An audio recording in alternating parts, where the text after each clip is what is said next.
we are determined to face the future together. That Sir Winston, while staying here in the White House, in those rooms you showed us upstairs, emerged naked from the bathtub to discover the door opening as President Roosevelt came in for a chat. With rapier wit, the president cast aside any embarrassment by declaring that the Prime Minister has nothing to conceal from the President of the United States.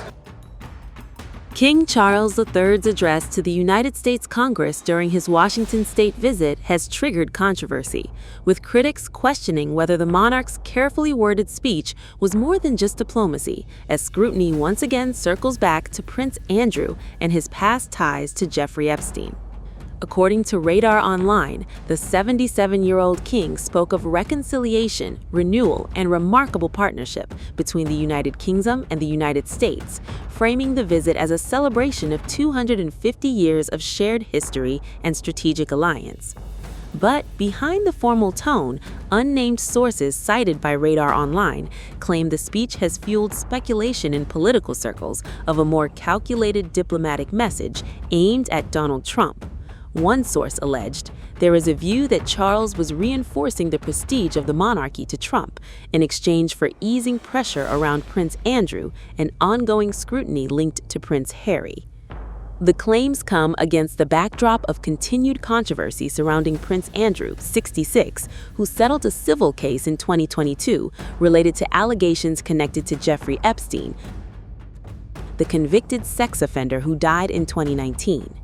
Andrew has denied wrongdoing, but his association with Epstein continues to shadow the royal family, fueling ongoing public criticism and political sensitivity. Separate scrutiny also continues around Prince Harry, 41, over his U.S. visa status after past drug use admissions in his memoirs, Spare, prompting legal challenges seeking disclosure of his immigration records. A second source told RadarOnline that Charles's carefully structured language could be interpreted as an attempt to manage multiple pressures at once, stating the messaging may have been coded in diplomatic terms while balancing royal reputational risks. The story of Britain and America is one of reconciliation, from adversaries to the closest of allies, not always perhaps following the straightest path. As you said yourself, Mr. President, during your own state visit at Windsor Castle last year, ours is an unbreakable bond of history and heritage, culture and commerce, industry and invention, and we are determined to face the future together. Tonight, we are here to renew an indispensable alliance which has long been a cornerstone of prosperity and security for both British and American citizens. But it is not hard to see how important the relationship remains in matters both seen and unseen. My mother's first Prime Minister, Sir Winston Churchill, understood this so well. But then he himself was half American, a tradition of shared transatlantic heritage, which I am pleased to say is alive and well in the White House today. Indeed, such was the closeness that Sir Winston, while staying here in the White House, in those rooms you showed us upstairs, emerged naked from the bathtub to discover the door opening as President Roosevelt came in for a chat. With rapier wit, the president cast aside any embarrassment by declaring that the Prime Minister has nothing to conceal from the President of the United States. Indeed, you recently commented, Mr. President, that if it were not for the United States, European countries would be speaking German. Dare I say that if it wasn't for us, you'd be speaking French.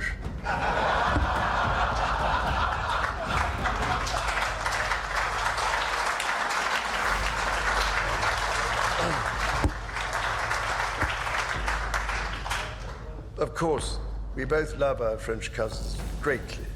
And we three estates are not only bound by our shared values, but by a profound belief that together we are more than the sum of our parts. On this occasion, I cannot help noticing the readjustments to the East Wing, Mr. President.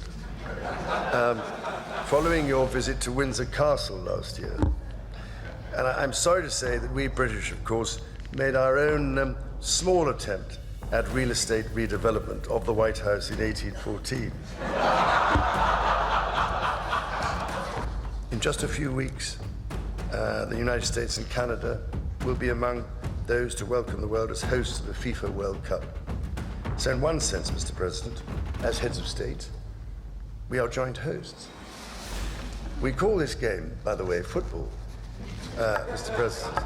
And I can only say, as the head of state of 5 competing countries, I will be watching the matches closely and with great enthusiasm. After all, we always like favorable odds. However, the political tone of the visit was sharply interrupted outside Congress, where a protest truck reportedly played disturbing Epstein-related footage just feet away from the Capitol during the King's address.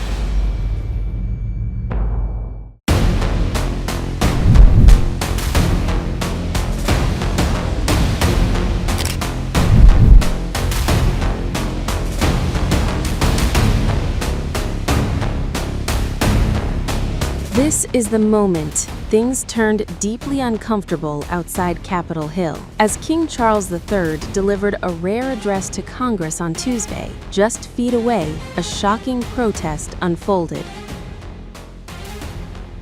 A truck, plastered with front-page headlines, began playing a looping video montage, not just any visuals, but clips linking U.S. President Donald Trump and members of the British royal family to convicted sex offender Jeffrey Epstein. The display, deliberate, jarring, impossible to ignore. Text on the truck indicated that the jarring public display was paid for by Save America Movement, a so-called citizen-led organization claiming to defend democracy. And as the King spoke inside about US-UK ties and global issues, outside, the narrative was very different. The truck's footage included Epstein alongside Trump and also Prince Andrew, now Andrew Mountbatten Windsor, whose past links to Epstein have long shadowed the monarchy. The message from the protesters was clear. They believe the royal family has never truly answered for the scandal. On social media, the group even wrote, quote, "King Charles presents himself as a modern monarch, but that image falls apart when you look at the scandal his family never truly answered for." Inside the chamber, though, the king did not directly address Epstein. He spoke broadly, referencing victims of societal ills. In both of our countries, it is the very fact of our vibrant, diverse, and free societies that gives us our collective strength, including to support victims of some of the ills that so tragically exist in both our societies today. And, Mr. Speaker, for many here, and for myself, the Christian faith is a firm anchor and daily inspiration that guides us, not only personally,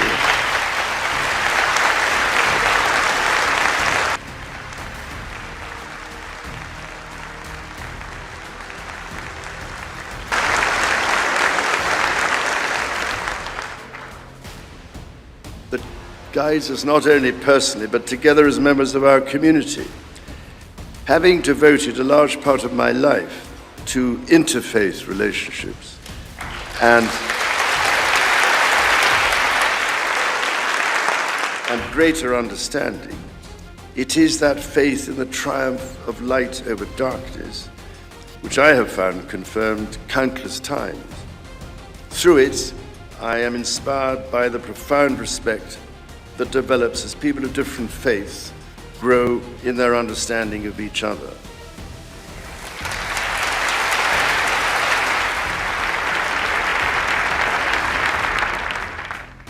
It is why, it is my hope, my prayer, that in these turbulent times, working together and with our international partners, we can stem the beating of plowshares into swords. But for some, that wasn't enough. Because even before the speech, expectations had been set. Congressman Ro Khanna, who has been pushing for the release of Epstein-related files, had indicated the king would acknowledge the scandal directly, but that moment never came, and the backlash followed almost immediately. Speaking to CNN after the address, Khanna said, quote, "It's very disappointing. The British ambassador told me he would acknowledge it, and he didn't have the decency to recognize the survivors. A sharp accusation, questioning accountability at the highest level."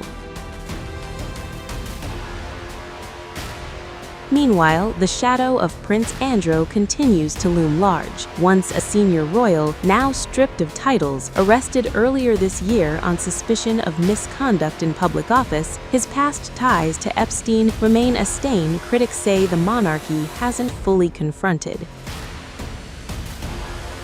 King Charles had earlier responded to Andrew's arrest, saying, quote, "The matter must follow a full, fair, and proper process with full cooperation." But outside Capitol Hill, protesters weren't waiting for process. They brought the controversy right to King Charles's doorstep in the most public way possible. A speech about diplomacy inside, a storm of accusations outside. And now, that contrast is what everyone is talking about. In both of our countries, it is the very fact of our vibrant, diverse, and free societies that gives us our collective strength, including to support victims of some of the ills that so tragically exist in both our societies today. And, Mr. Speaker, for many here, and for myself, the Christian faith is a firm anchor and daily inspiration that guides us, not only personally,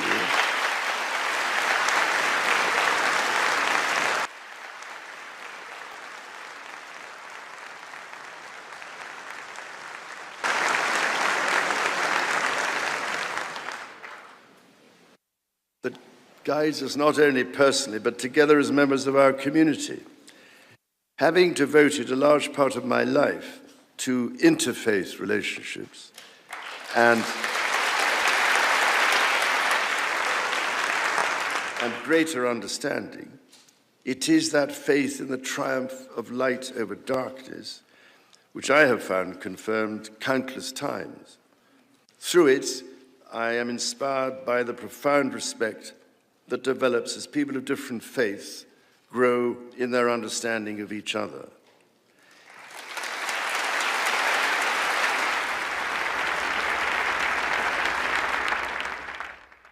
It is why, it is my hope, my prayer, that in these turbulent times, working together and with our international partners, we can stem the beating of plowshares into swords.